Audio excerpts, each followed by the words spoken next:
Hello friends, welcome to Fun Pharma. तो पिछली video में हमने यूनिट 1 मेडिसिनल केमिस्ट्री का शुरू किया था, जिसमें हमने एंटीबायोटिक्स स्टार्ट किए थे, जिसपे हमने इंट्रोडक्शन, मैकेनिज्म एक्शन, प्रोडक्शन, हमने बीटा लैक्टमेज इनहिबिटर्स जो कि पेनिसिलिन, सेफेलोस्पोरिन, ये सब कवर किए थे। अब नेक्स्ट हम इस वीडियो में जो टॉपिक्स बच गए हैं हम वो सारे कवर कर लेंगे। तो लेट्स स्टार्ट विथ मोनोलैक्टम्स। मोनोलैक्टम्स नाम से ही हम जानने की कोशिश करेंगे कि ये मोनोसाइक्लिक। हमने ये तो देख लिया कि सारे कंपाउंड साइक्लिक हैं, क्योंकि पेनिसिलिन्स में भी हमारे साइक्लिक स्ट्रक्चर्स थे और सेफेलोस्पोरिन में भी साइक्लिक स्ट्रक्चर्स थे। तो जो मोनोलैक्टम्स हैं तो ये मोनोसाइक्लिक कंपाउंड्स हैं, राइट। इसमें जो बीटा लैक्टम रिंग है फ्यूज़ नहीं है, जैसे हमने पेनिसिलिन और सेफेलोस्पोरिन में देखा था कि हमारी जो बीटा लैक्टम रिंग थी, जैसे ये हमारी जो बीटा लैक्टम रिंग थी ये थायाजोलिडिन रिंग के साथ फ्यूज़ थी। सेफेलोस्पोरिन में ये 6 मेंबर्ड रिंग के साथ फ्यूज़ थी, राइट। तो मोनोलैक्टम से हमारी ये जो बीटा लैक्टम रिंग है वो फ्यूज़ नहीं है, राइट। तो these are effective only against gram negative bacteria. ये हमें याद रखना है कि ये सिर्फ ग्राम नेगेटिव बैक्टीरिया के लिए इफेक्टिव है। सेफेलोस्पोरिन में हमने रिलेट करके, जितना हम रिलेट करके पढ़ेंगे उतना हमें आसान लगेगा। जैसे सेफेलोस्पोरिन में हमने जनरेशन्स पढ़ी थी क्लासिफिकेशन में, तो उसमें हमने पढ़ा था कि जनरेशन 1 एंड 2 तो एक पॉजिटिव के लिए थी, एक नेगेटिव के लिए, राइट। लेकिन जो हमारी थर्ड जनरेशन, फोर्थ जनरेशन थी वो ब्रॉड स्पेक्ट्रम हो जाती है। तो ये जो मोनोलैक्टम है ये हमारा नैरो स्पेक्ट्रम है, क्योंकि ये सिर्फ ग्राम नेगेटिव के अगेंस्ट एक्टिव है, राइट। और इनको हम मोनोबैक्टम्स भी बोल देंगे, मोनोलैक्टम्स या फिर मोनोबैक्टम्स। तो इसमें हमारी एग्जाम्पल 3 एग्जाम्पल्स आती है हमारी, सल्फाजीसिन, एजिट्रोनाम एंड टिग्मोनाम, राइट। तो इनके नाम आप रैम कर सकते हैं।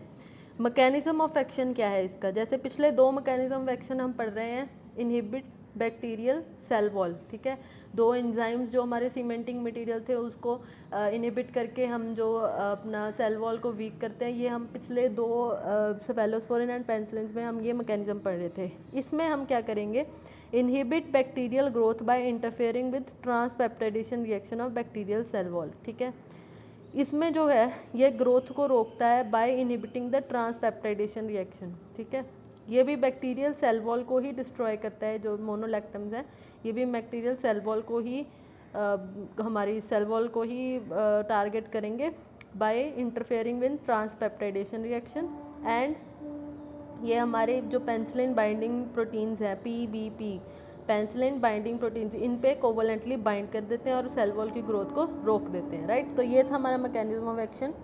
अब एजिट्रोनाम, यहाँ पे हमने इसका स्ट्रक्चर देख लेंगे। तो ये स्ट्रक्चर्स हमें प्रैक्टिस से आएंगे, तो हमें स्ट्रक्चर्स नोट्स में प्रोवाइड करवा देंगे, आप एक बार स्ट्रक्चर्स की प्रैक्टिस ज़रूर करें।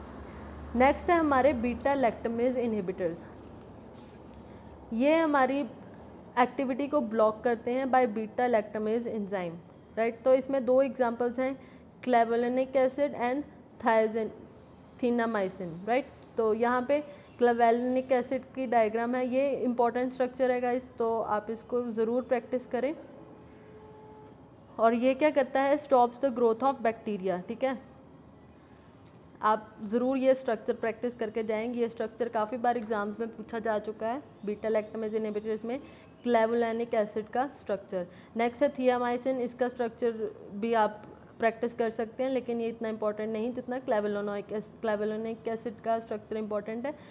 जो थियामाइसिन है ये naturally produced gram positive and negative bacteria पे एक्ट करती है और ये नेचुरली बनती है, राइट।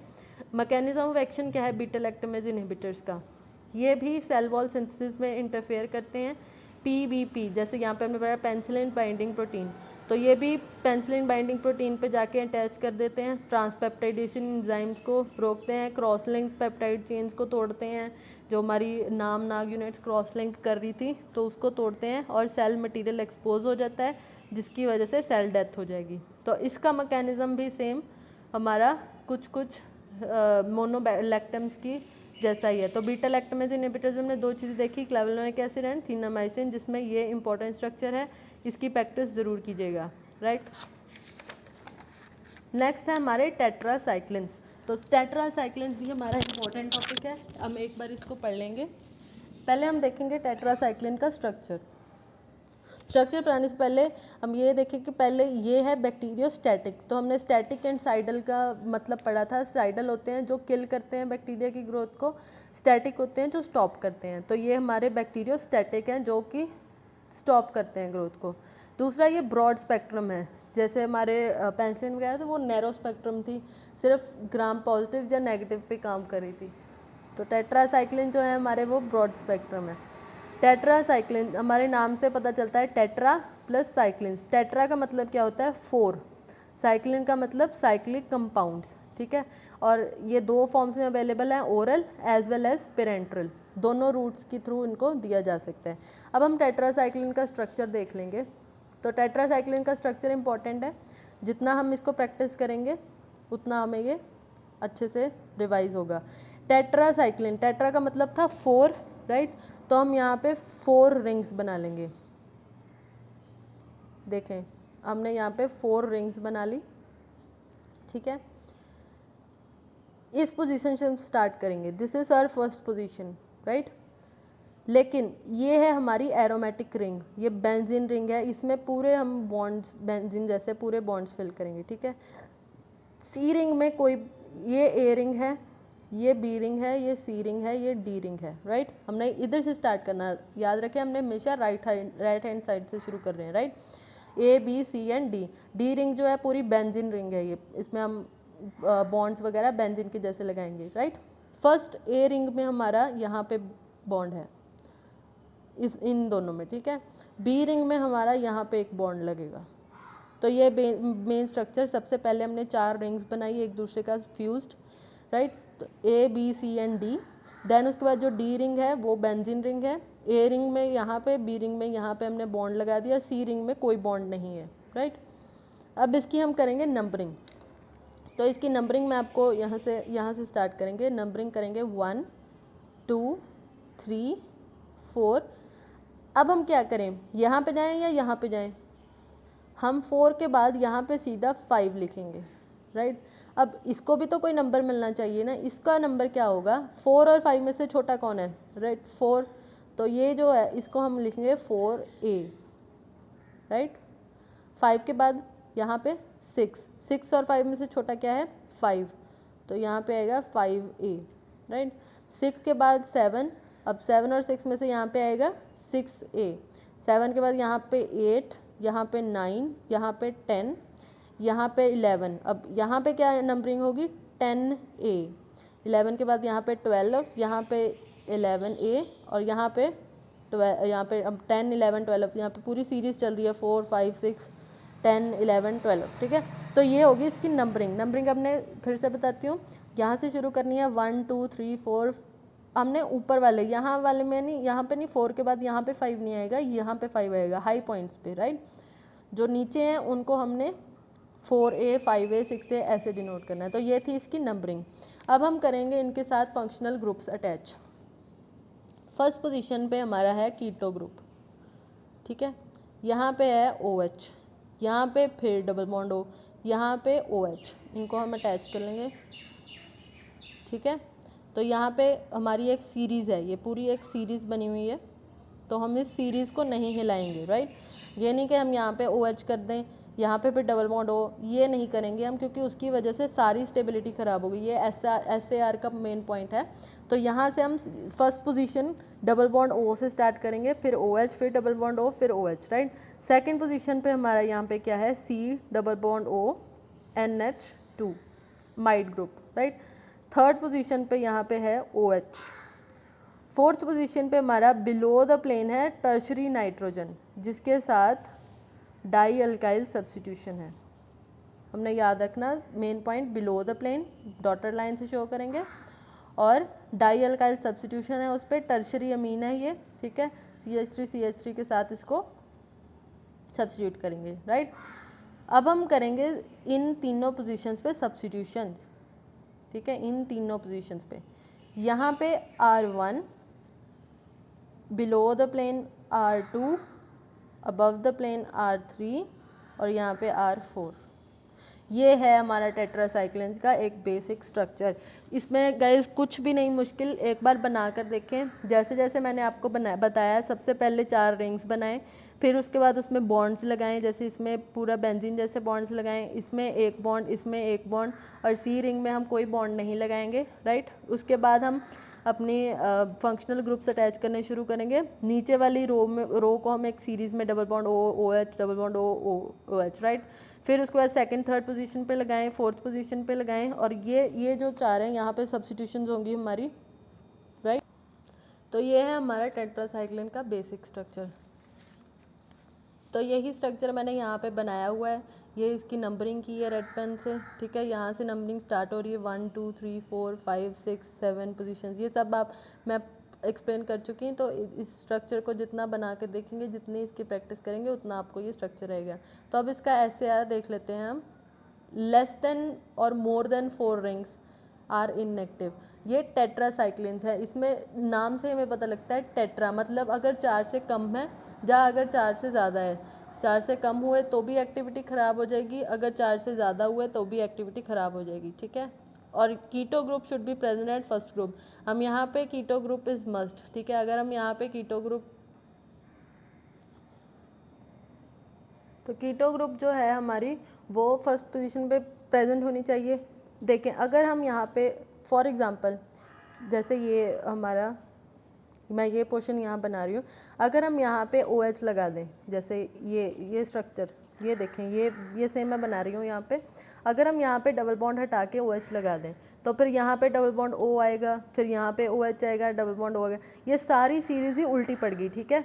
तो इसका मतलब कि अगर हम यहाँ पे डबल बॉन्ड O नहीं लगाते तो ये सारी सीरीज़ ख़राब हो जाएगी, जिसकी वजह से स्टेबिलिटी हमारी जो है वो अफेक्ट होगी, हमारी स्टेबिलिटी ख़राब होगी। तो हम इस कीटो ग्रुप को चेंज नहीं करेंगे। फर्स्ट पोजीशन पे keto group is must, right.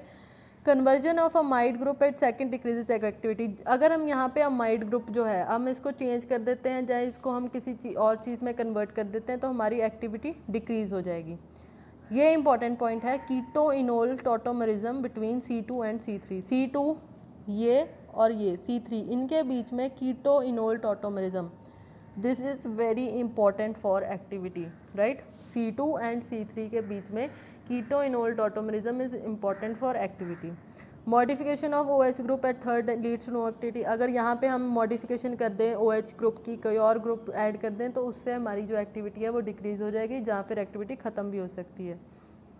T ring always should be aromatic. Aromatic ring होनी चाहिए डी रिंग, ठीक है। अगर हम डी रिंग में कोई चेंज वगैरह करते हैं, कोई बॉन्ड नहीं लगाते, जब वो एरोमेटिक रिंग नहीं रहती, तो हमारी बायोलॉजिकल इनएक्टिवेशन हो जाएगी, right. Tetracycline ring is most important for anti bacterial activity. Tetracycline ring जो है वो होनी चाहिए, ठीक है। अब नेक्स्ट हम इसकी क्लासिफिकेशन देख सकते हैं। इसकी क्लासिफिकेशन भी हमें आ सकती है, बहुत ही बेसिक सी क्लासिफिकेशन है। Long acting tetracyclines, intermediate acting and short acting, right. तो इसमें एग्जांपल्स हम पढ़ लेंगे, डॉक्सीसाइक्लिन, मिनोसाइक्लिन, मैक्लोसाइक्लिन। जो हमारे टेट्रासाइक्लिन्स हैं इसमें सभी में आप देख सकते हैं साइक्लिन साइक्लिन साइक्लिन, हर एक जो हमारा केमिकल है वो साइक्लिन से एंड कर रहा है। देखिए डॉक्सीसाइक्लिन, साइक्लिन साइक्लिन साइक्लिन, यहाँ भी साइक्लिन साइक्लिन, इधर भी साइक्लिन साइक्लिन साइक्लिन। तो हम जहाँ पे भी साइक्लिन हो that means it is tetracycline, right. और ये ब्रॉड स्पेक्ट्रम है, मतलब पॉजिटिव एंड नेगेटिव दोनों के लिए इफ़ेक्टिव है ये, राइट। और ये बहुत सारे इन्फेक्शंस को ट्रीट करने, जैसे यूरिनरी इन्फेक्शंस हो गई, जहाँ फिर कोई आई इन्फेक्शंस हो गई, तो ये बहुत सारी इन्फेक्शंस को ट्रीट करने में यूज़फुल हैं टेट्रासाइक्लिन्स, ठीक है। अब नेक्स्ट हम करेंगे इनके स्ट्रक्चर्स इनके बहुत ईजी हैं। जैसे मैं आपको पीछे जब हमने वो पेनिसिलिन एन्सेफेलोस्पोरेंस किए थे, मैंने आपको कहा था कि बेसिक स्ट्रक्चर आपने ज़रूर याद रखना है। तो ये है टेट्रासाइक्लिन्स का बेसिक स्ट्रक्चर।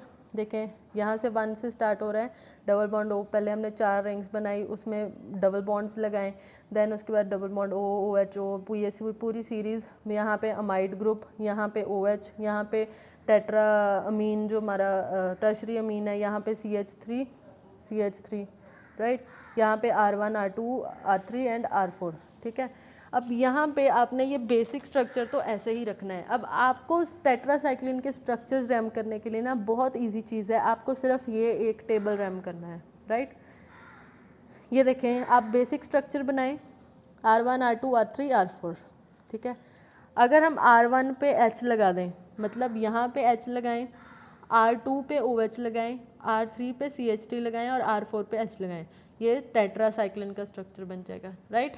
तो हमने यहाँ पे सिर्फ R1, R2, R3 and R4 को चेंज करना है। इन चीज़ों से हम R1, R2, R3, R4 को चेंज करेंगे और हमारे नए नए structures tetracycline, chlortetracycline, oxy tetracycline, minocycline, doxycycline, ये सारे स्ट्रक्चर्स हमारे बनी जाएंगे। तो टेट्रासाइक्लिन्स के स्ट्रक्चर्स रैम करने के लिए आपको सिर्फ ये टेबल और बेसिक स्ट्रक्चर रैम होना चाहिए। आप 4-5 स्ट्रक्चर्स इजीली बना सकते हैं टेट्रासाइक्लिन्स में, राइट। नेक्स्ट है हमारा मैकेनिज्म ऑफ एक्शन। याद रखें फ्रेंड्स, सबसे इम्पॉर्टेंट जब भी हम कोई पढ़ते हैं तो उसमें सबसे इम्पॉर्टेंट चीज़ क्या है? सबसे पहले सार, नेक्स्ट है हमारा मैकेनिज्म ऑफ एक्शन। हमें बेसिकली क्वेश्चन यही पूछा जाता है, एक्सप्लेन द सार एंड मैकेनिज्म ऑफ एक्शन। तो सार एंड मैकेनिज्म ऑफ एक्शन और उसकी 1-2 स्ट्रक्चरल एग्जांपल्स। मेडिसिनल में हमें स्ट्रक्चर्स बहुत इंपॉर्टेंट है तो हम स्ट्रक्चर्स को ज़्यादा इंपॉर्टेंस देंगे, right. Mechanism of action, inhibit protein synthesis. अब तक हमने जो भी पढ़ा था वो सारे सेल वॉल सिंथेसिस को इनहिबिट कर रहे थे। अब हमारा जो है वो है प्रोटीन सिंथेसिस को इनहिबिट कर रहा है, ठीक है। Protein synthesis by binding to bacterial ribosomes.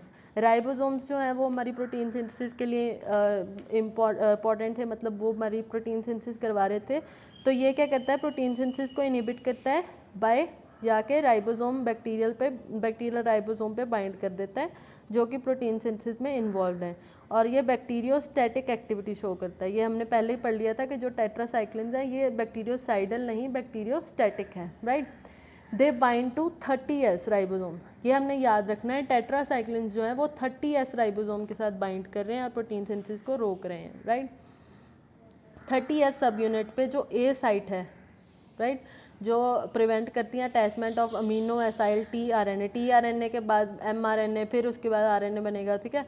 तो वो उसको बाइंड होने से रोक लेती है, ए साइट पे जाके बाइंड हो जाएगी, जिससे फिर अटैचमेंट प्रिवेंट हो जाएगी, जिसकी वजह से ट्रांसलेशन प्रोसेस सारा ही हमारा टर्मिनेट हो जाएगा, राइट। तो ये था हमारा टेट्रासाइक्लिन्स के बारे में बेसिक चीज़ें, राइट। नेक्स्ट टॉपिक है हमारा अमीनो ग्लाइकोसाइड्स।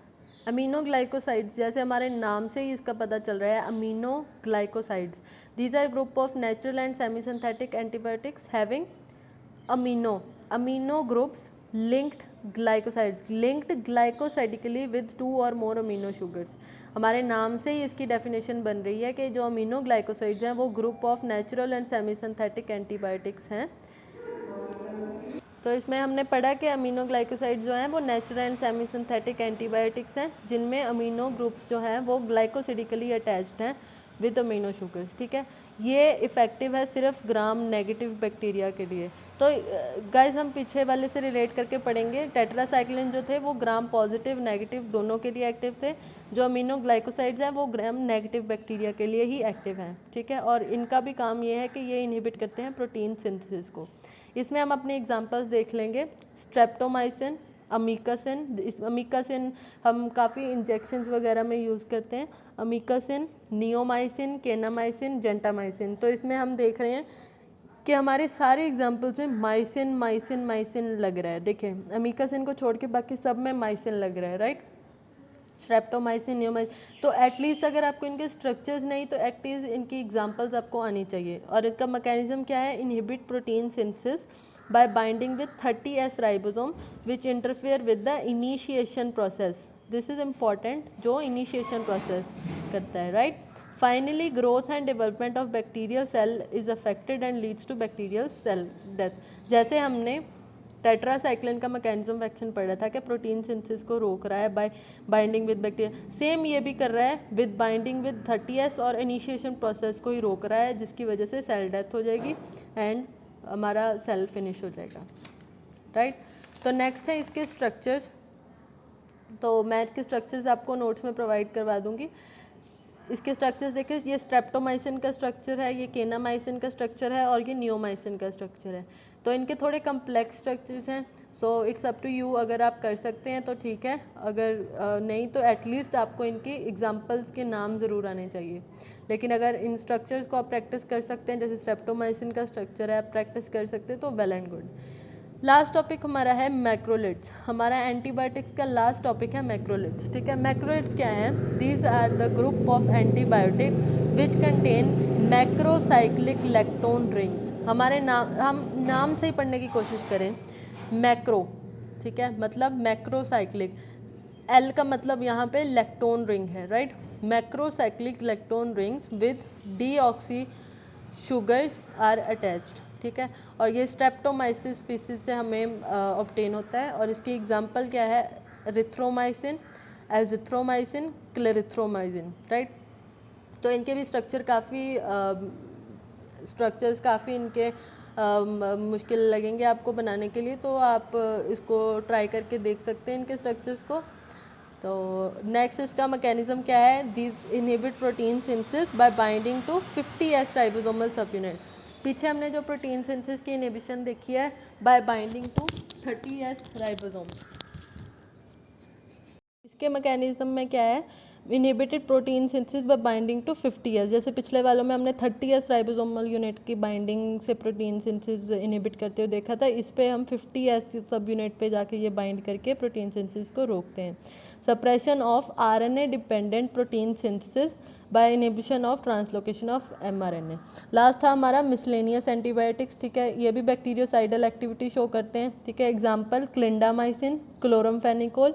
क्लोरमफेनिकोल हमने सुना होगा, कई फॉर्मुलेशंस में क्लोरमफेनिकोल यूज़ किया जाता है, ठीक है। वैंकोमाइसिन, नोवोबायोसिन। तो इनका मैकेनिज्म ऑफ एक्शन सबका प्रोटीन सिंथेसिस को ये इनहिबिट करते हैं bye binding with 50S ribosomal सब यूनिट। तो हमने दो ही मैकेनिज्म ऑफ एक्शन देखे हैं, जो कि cell wall inhibition and protein synthesis inhibition. तो मिसलेनियस में हमारे ये 3-4 स्ट्रक्चर्स, हम इस पे स्ट्रक्चर्स भी देख सकते हैं, काफ़ी कम्प्लेक्स स्ट्रक्चर्स है, तो वो सब नोट्स में प्रोवाइड कर देंगे। लास्ट हमारा टॉपिक जो है वो है प्रो ड्रग्स। हमारे यूनिट 1 का जो सेकंड टॉपिक था वो था प्रो ड्रग्स। प्रो ड्रग्स बहुत ही इजी टॉपिक है। प्रो ड्रग्स क्या होते हैं? अब बायोलॉजिकल इनएक्टिव कंपाउंड, ये इनएक्टिव कंपाउंड होता है, ठीक है, जो कि हमारे अंदर जाके मेटाबोलाइज होता है, which get metabolized in the body to produce the drug. For example से हम बेटर समझेंगे। ये है डोपामिन। डोपामिन के बारे में आप सब जानते ही हैं, ये डोपामिन है, राइट। लेकिन ये जो है ये बहुत ज़्यादा पोलर है, ये ब्लड ब्रेन बैरियर को क्रॉस नहीं कर सकता है, ठीक है। तो इस डोपामिन को, अब हमें डोपामिन की ज़रूरत है, तो अब इसको बॉडी में कैसे पहुंचाया जाए? ये तो ब्लड ब्रेन बैरियर क्रॉस ही नहीं कर सकता, तो हमारी बॉडी में ये जा ही नहीं सकता। तो हम क्या करते हैं, इसकी थोड़ी स्ट्रक्चरल मॉडिफिकेशन कर देंगे। फॉर एग्जांपल ये देखो, यहाँ पे हमने स्ट्रक्चरल मॉडिफिकेशन कर दी। स्ट्रक्चरल मॉडिफिकेशन करने के बाद ये हमने ये बना दिया लीवोडोपा। लीवो फॉर्म है ये डोपामिन की, ठीक है। ये नॉन पोलर है और इजीली जो ब्लड ब्रेन बैरियर BBB है इसको क्रॉस कर सकती है। तो ये इसका प्रो ड्रग है, this is it's pro drug, ठीक है। तो ये होते हैं प्रो ड्रग। इनएक्टिव कंपाउंड है, हमारी बॉडी के अंदर जाके ही ये एक्टिवेट होंगे, मेटाबोलाइज होंगे और ड्रग बन जाएंगे, राइट। अब यहाँ पे कुछ और एग्जांपल्स हैं, जैसे वेलसाइक्लोविर, एसाइक्लोविर बन जाएगा। वेलगैंसिक्लोविर, गैंसिक्लोविर बन जाएगा। पिवेम्पिसिन, एम्पिसिलिन बन जाएगा, ठीक है। तो ये इसकी एग्जांपल्स हैं, तो इनकी एग्जांपल्स आप रेम कर सकते हैं, प्रो ड्रग्स में लिख सकते हैं। 2 टाइप्स के प्रो ड्रग्स होते हैं। सबसे पहले कैरियर लिंक्ड, सेकंड है बायो प्रिकर्सर प्रो ड्रग, ठीक है। तो टाइप्स में 2 टाइप्स के होते हैं, carrier linked and bio precursor prodrugs. अब हमारी मेन चीज़ है कि हमें प्रो ड्रग की ज़रूरत क्यों है।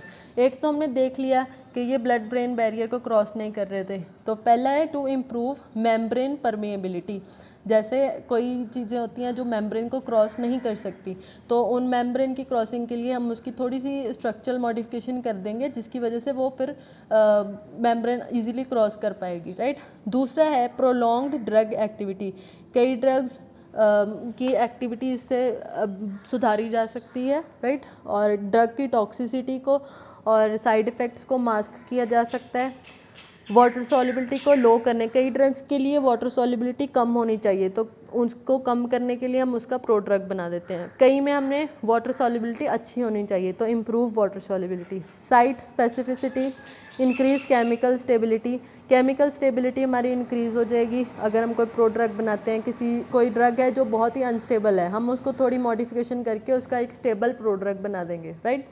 लास्ट है एलिमिनेट फॉर्मुलेशन प्रॉब्लम्स, कई बार हमारी फॉर्मुलेशन में प्रॉब्लम्स हो जाती हैं तो उनको एलिमिनेट करने के लिए भी हम प्रोड्रग्स का यूज़ कर सकते हैं। फॉर एग्जांपल इसमें मैं एक की एग्जांपल आपको बताऊंगी, prodrug to mask toxicity and side effects. Aspirin बना देते हैं हम फ्रॉम सैलिसिलिक एसिड।